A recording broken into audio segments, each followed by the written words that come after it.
Making some good mead actually. So we have no running water right now, which is great. Honestly, fantastic. I love how we have no running water.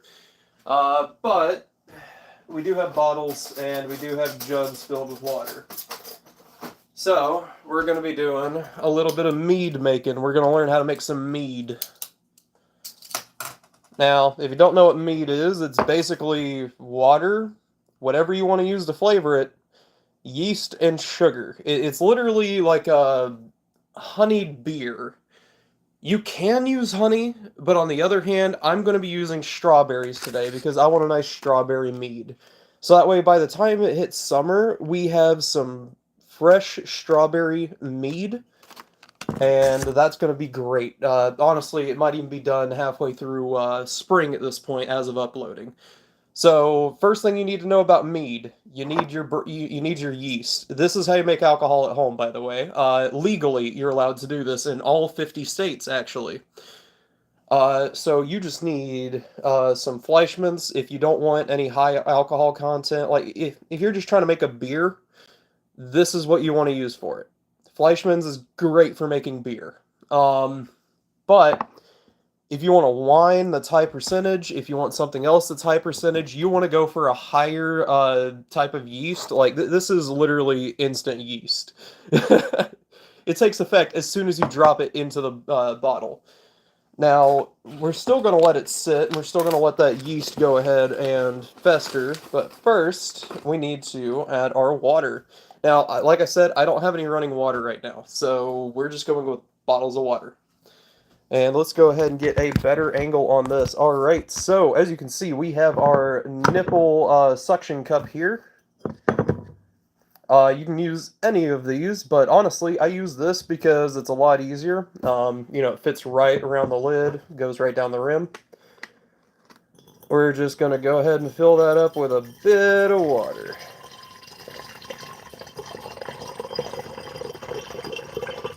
Now, if you have, like, honey and whatnot, you do want to leave yourself some space. If you don't leave yourself any space for honey, it's going to fizz. It's going to fizz a lot. Now, if you don't know, whenever yeast reacts with sugars and stuff like that within the, bottle, basically your yeast is breaking down the sugar and it's breaking down the whatever you add as an extra. Now, if you're a D&D nerd, like half of my people who actually come over here and buy this stuff, I'm going to go ahead and tell you that you don't want anything with a strong alcohol content if you are a D&D nerd and trying to make mead. Mead is supposed to be low alcohol content, something that you can drink or chug, basically. It's not meant to be a strong alcoholic drink. Again, just for those who are just now joining us, we are making a strawberry mead. We're not using honey or cinnamon. Instead, we are using sugar, strawberries, and Fleischmann's instant yeast. Now, this yeast, just for a recap for everybody, you want to add this last because it needs to go on top and it needs to start eating down. Speed. So if you don't know how long it takes to actually, ferment, so what you need is a nice cold, damp place that's dark, so your yeast doesn't die on you. Now, that can be a closet, that can be just about anywhere, as long as it's slightly below room temperature and it's covered, you're perfect. Now, whenever it comes to this part, I do not like to use what 90% of those spigots are that, you stick on top of the bottle and then you let it sit there for like a month and a half. I don't like doing that. I like to let my mead sit for up to 3 to 4 weeks while I'm doing that. Anyways, back to adding some water. So we're just trying to get ourselves a nice good amount of water in there just because this is going to be the drinkable liquid. But we're not trying to fill it up too much. I use 3 bottles of water in this half-gallon jug. You can, if you have a larger jug, I have like a full 1 gallon jug. If you have like a larger jug, you don't want to add much more than you would to a half gallon. It also depends on how much you have. For this instance, I'm probably going to be using 1 tablespoon of this compared to maybe half a cup of sugar. Now, I thought you said speed. No, mead. I'm not making speed. I'm not making drugs on camera. Oh, shit. Oh, man, I would have had the government on my ass in half a second. Alright, and we're going to add about half a cup of sugar. Now, you're also going to want to add enough yeast in there so it's actually eating all that sugar. I like to use purified water. Some people like to use distilled. It doesn't really matter. Distilled will make your mouth a bit more dry whenever you drink it, so it'll feel like it's hitting a lot harder. Yeah. I'm not over here with a Bunsen burner and a few beakers. Now, you're also going to want to go ahead and take your strawberries. Like I said, you're adding your yeast last. So this is our sugar water. This is what we have so far. Now, as soon as we add that yeast, that's going to start bubbling upwards, and we're going to have a problem, Houston. Eating? When did I say eating?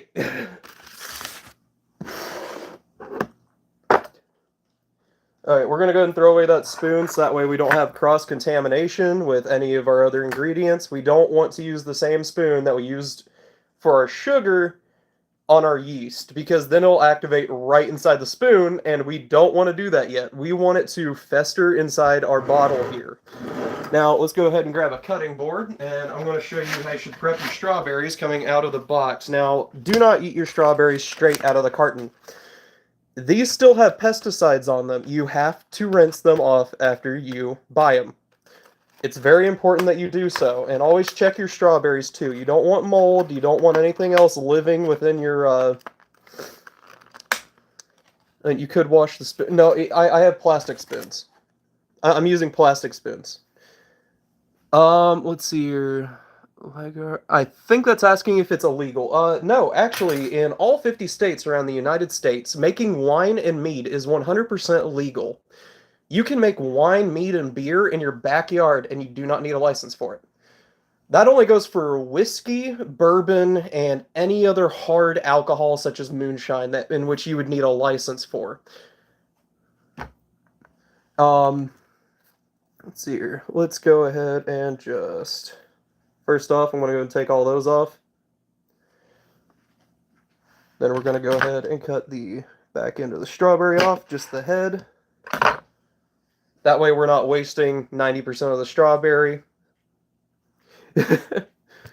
Well, you're learning how to make alcohol, and you're learning how to make alcohol in a safe and legal way on YouTube, basically. I could also teach you my beer recipe. I'm making this because I have a few D&D campaigns coming up, and a lot of nerds like to buy my mead from me. Which technically you're not supposed to do without a license either, but it's a private sale, and honestly, I don't think the government gives a shit. So, I'm going to cut up maybe 5, 6 Do not eat strawberry leaves, you stupid fucking cat. Shoot. Alright. Let's see here. Strawberry mead, sign me up. Yeah, I'm making it now, so by the time it has enough time to ferment... Let's see here. Nerds? Well, yeah. I call D&D people nerds because, well, that's kind of what they are. Now, granted, I am a dungeon master. I like to host D&D sessions and whatnot. I'm not very big within the scope of the game. In fact, I'm just now restarting dungeon mastering after 5 years of taking a break from D&D. I used to play it a lot, especially whenever I was younger or a kid in school. It took a lot of time out of my day that I just didn't have.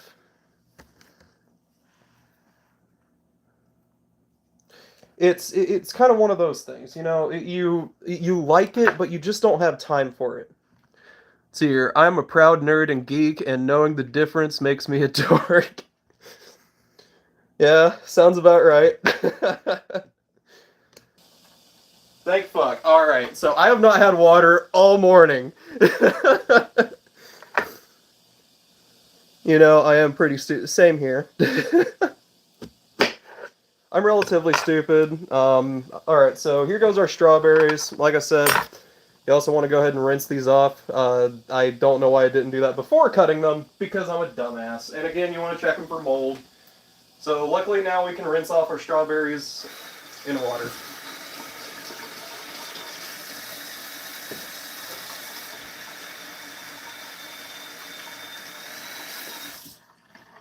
Alright. We now have our strawberries on our cutting board, so what we're going to do is we're just going to go ahead and cut our strawberries into quarter-sized pieces. It's here, barred because... yeah, sounds about right. Let's see here. So we're just going to go ahead and cut these strawberries up into nice little quarter-sized pieces. Now, just like a quarter of a strawberry, and then we can add those to our bottle of sugar. Do not drink this as soon as you make it, because first off, I don't think you want live yeast eating sugar within your body. That sounds horrifying, doesn't it? Now, of course, you can add more strawberries if you want more of a toned flavor, and if you... actually, alright, so yeah, coming up on next paycheck, I might even teach y'all how to make a seasonal, like, Christmas type of mead. Just like how the Vikings used to drink around their, like, Christmas time. So basically that would be a little bit different from this. That would be using honey, cinnamon, mulling spices, and, let's see, you'd also want to heat it up. A lot of people like their mead warm. So your cleric, that's someone to keep you idiots alive, yeah. Whew. Man, dude, these allergies are killing me because it is currently sunny outside, but it is like 32 degrees Fahrenheit. Like, it is misguiding how it looks outside right now. And again, you don't need a sharp knife to cut your strawberries. Just don't slam down on your knife and whatnot. Don't do this. You want to take that nice little, tooth ridge right there, and you just want to slide your knife across the strawberry for a nice clean cut. You don't want to smush any of these. You don't want to drain them of their juices. You want to keep them as they are, as much as possible. Now, you can also blend these, and you can pour it into your mead as well.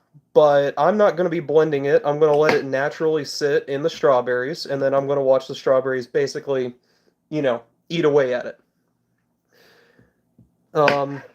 So that is one of, well, at least a good, decent tip for anybody looking to make mead. Alright, so we have our strawberries cut. They're ready to go into the bottle. As you can see, it's already mostly settled. All the sugar is right down there on the bottom. Now, you may be asking, do you want to shake your mead? No. Do not shake your mead. If you want to see bubbles pop up, add your yeast before anything else. And of course, we're just going to go ahead and drop these strawberries on in there. Now, if you want to, you can also add some mulling spices to this. Mulling spice is something that has been used since, I think it was the... Let's see, I think the Roman Empire actually created them for their wines. Now, Romans absolutely loved mulling spices because it gave their wines a bit more of a kick and more flavor, and on top of that, in colder seasons, it would warm you up. It was like a nice spice to your wine. And it, honestly, I cannot, agree more that it is absolutely gorgeous and it tastes great. So here, how long was that ago? So ancient Roman times, honestly, I forgot how long that was, but over 2,000 years. Mulling spices have been available for, let's see, I think about 2,000 years now. So we have been using the same type of stuff. Now, I'm just going to stir this up so that way the sugar comes to the top. Alright, now we have our sugar water with strawberries in it. Now, this is the important part. Do not add too much yeast to your bottle. Now, this is where this might get messy. I don't really measure how much I use. I know. Insane, right? But that just makes every batch feel, like new. It makes it taste a little bit different than the last one. Now, if I do like one, I'll try to recreate it, and usually I can get within the same spectrum. But like I said, we're just going to stick to a single teaspoon of yeast. Now, we're just going to go ahead and dump that in over the lid. And actually, compared to how much fluid is in there, I'm going to do 1.5 teaspoons of yeast. Alright, and that's going to smell like shit, by the way. Yeast smells terrible. It smells like raw bread, because that's basically what it is. It's just raw bread. I think that's the best way to describe yeast. And now we're just going to go ahead, close up our sugar. Go ahead and clean up our workstation here before we continue. And whenever it comes to this, you want to go ahead and seal this over. You want to essentially take yourself a stir, and instead of shaking it, you're going to stir it. You're not going to shake this bottle. If you shake this bottle, you will drown your yeast. If you stir it, your yeast will eat.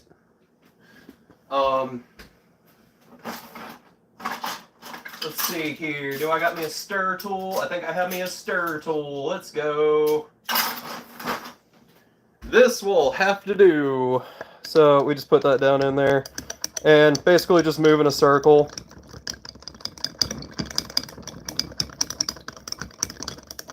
Move in a circle as much as you possibly friggin' can. And try not to drop your stir down in your bottle. If you do, no big deal. I think drinking a stir wouldn't kill you. But you'd probably choke on it. Alright. There we go. So now we're just going to go ahead and move that back and forth. As you can see, it is getting cloudy. There is some yeast that is falling towards the bottom. And now one thing that completely caught me off guard is basically how mead looks whenever it's done. It's going to have sediment at the bottom. It's going to have dead yeast laying at the bottom of your bottle. Okay, why does that look like there is a lot? Because the yeast is currently expanding. It is eating the sugar at such a rapid rate that it is expanding. This is instant yeast. Well, yeah, it's making bubbles up towards the top. For instance, let's say if I just put my hand on top of there, it's going to build pressure. There's going to be a lot of gas coming up towards my hand, and that's going to build pressure and blow this up. You do not want to blow up your bottle. Now, best way for you to prevent bugs and insects from getting into the top, or even dust or anything like that, you do not want to do that, okay? You want to get like a brown paper bag and tape it to the top. Why? Because that brown paper bag allows air to escape, but it stops anything else from getting in. Now, I am lacking in a brown paper bag. Well, actually, never mind. I have brown paper bags. Let's friggin' go.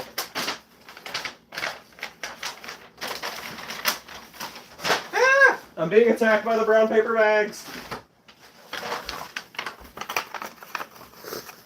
So, again, you just want brown paper bag material. Air can get through this. Nothing can come in. Obviously, I'm using a Gap bag right now. Don't have anything with ink on it. Do not have anything that may be contaminated. I went ahead and I sanitized this bag before starting this up. So we're just going to get our brown paper material here. That bag is now useless, so I'm going to go ahead and throw it out, unless, of course, I'm going to make another jug, and then you may want to keep that brown paper bag so you can create more. A cheesecloth cork. Now, that's actually a good idea, but I'm not buying one right now. In fact, honestly, it's kind of weird, because I was thinking about buying that. You know, I was thinking about getting one of those to make my mead a little bit better. That way it keeps its pressure and it's continuing to eat. But this is only going to be sitting for 4 to 5 weeks, and the only thing you really have to worry about is bugs getting in there. Mead only takes 4 to 5 weeks, especially if you're using this instant stuff. You want it to sit for as long as possible, as long as it's within your yeast life cycle. So as long as that continues, as you can see, it's starting to turn a milky white color, but it'll start to clear out, and then it'll drop down to make a nice red/golden color across the side of it. Obviously, I'm not able to like give you an example of any meads that I currently have. I could always upload pictures, I guess, of my previous batches, but most of the time I don't really go around and advertise my mead or anything like that because you're not supposed to sell it on an open market.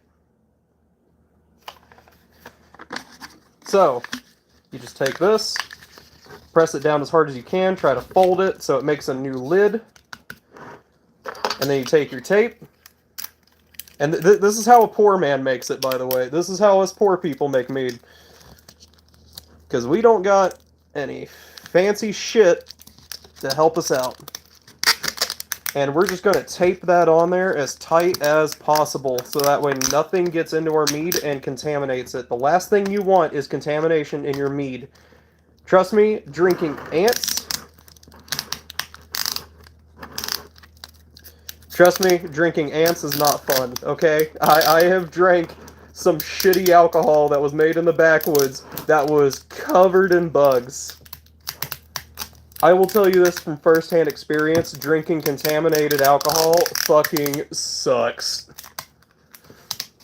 But, again, it's my friends who like to make moonshine up here in the mountains of Tennessee behind the government's back, so of course they're going to have some bugs in their moonshine, which I guess makes sense. I've also tasted their wines. Not too bad, but again, bugs are all up in their wine. Alright, and then we're just going to seal that off, and bada bing, bada boom.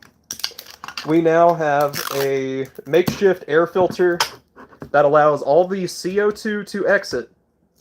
Well, yeah. But this is going to allow CO2 to exit through this brown paper tab here. And we now have our mead. It is ready to sit in a dark, damp place. Now, again, I'm going to reiterate that. Dark, damp places can include your closet, but you want to make sure it is below room temperature. Again, whenever you're making mead, or alcohol, or even wines in general, you want a dark, damp space. Now, if you live in a trailer, that makes it really easy, because all you have to do is stick it under your house in the winter. Just put it under your house in the winter, make sure you have it taped off so nothing gets in there and nothing can dig in on the top. And then you put it in like a, I don't know, some sort of crate or a box or whatnot. Just let it age. That's all you have to do. And if you forget about it, good.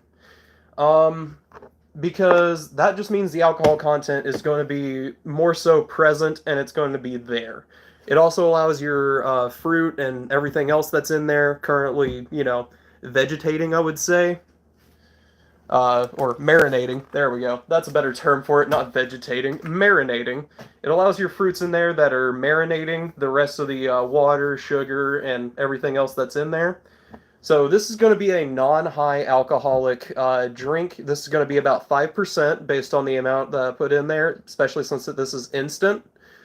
And we're just going to let that sit, and in about 4 to 5 weeks, I can pull that out of my closet and I can drink it straight out of the bottle. And as I was saying, there is such a thing as sediment. As you can see, you can already see a thin line there forming. That is sediment. That is dead yeast that is currently eating at the sugar. Now, it's completely okay to drink sediment. Sediment is nothing but dead yeast. It doesn't hurt you in any way. It doesn't have any nutritional value. It's literally just miniature dead yeast. That's it. It may give you the shits. Other than that, you'll be just fine. It's not bad. It's not terrible. And I may just do another mead video today, or another live stream of me making mead. It really just depends on how well this one does. And obviously it's been doing well. I've been able to have wonderful viewers such as yourself in here, and honestly, I thank you for being here, and thank you for coming to my educational experience on how to make mead. Again, my name is Mr. Drowsy. I do gaming content. I do all sorts of content on this channel. I do commentaries. I make fun of OnlyFans models on the weekends, just because, you know, it's funny. And during the weekdays, I may be playing video games like Warframe, a few other things. I live stream here on YouTube. I don't have a Twitch. I may set up a Twitch in the future, and if I do, I will be doing food and cooking on my Twitch. So if you would like to go ahead and support that, go ahead and subscribe to my channel, go ahead and leave a like, and I thank you again for being here.